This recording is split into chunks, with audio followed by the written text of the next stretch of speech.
மிக அழகான ஒரு வாழ்க்கை. ஆனால் அது ஒன்றுமே இல்லைன்னு உணர்கிற ஒரு தருணம் தான் இது.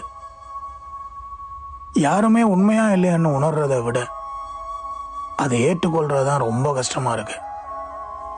நமக்கு பிடிச்சவங்க அவங்களுக்கு பிடிச்சவங்களோட ரொம்ப பிஸியாக இருக்கிறாங்க. வேறொருத்தர் இருக்கிற வரைக்கும் அவங்க நம்மளை பற்றி கவலையே பட மாட்டாங்க.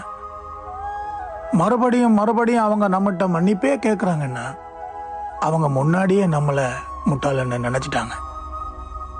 ஃப்ரீயாக கிடைச்சா பாசத்துக்கு அர்த்தம் தெரியாது. ஏன்னா இங்கே இலவசத்துக்கு மதிப்பு கிடையாது. நாம் ஆன்லைனில் இருக்கிற வரைக்கும், இல்லைன்னா நம்ம கூட அவங்க ஃபோனில் பேசுகிற வரைக்கும் தான் இந்த அன்பு, பாசம், நேசம், அக்கறை எல்லாம். ஃபோன் கட் ஆகினதுக்கப்புறம் நம்ம யாரோ அவங்க யாரோ. ஒரு நாள் நாம் இறந்து போயிடுவோம். நாம் ஆஃப்லைனில் இருக்கிறோன்னு நினச்சிட்டு அவங்க கடந்து போயிடுவாங்க. வாழ்க்கை எப்போதுமே நமக்கு நேரெதிராக தான் இருக்குது. ஏன்னா நாம் நம்மளை நம்புறதை விட நம்மளை நம்புறவங்கள நாம் அதிகமாக நம்புகிறோம். நாம் நல்லா இருக்கிறோம்னு சிரிச்சுட்டே சொல்கிறோம். ஏன்னா நமக்காக உண்மையில் யாரும் இங்கே கவலைப்படுறதில்லை. கதை முடிவடையாத போது நாம் விடைபெறும் நேரம் நமக்கு வந்துட்டுன்னா நமது பாத்திரத்தை வேறொரு கேரக்டர் ஏற்றுவிட்டது.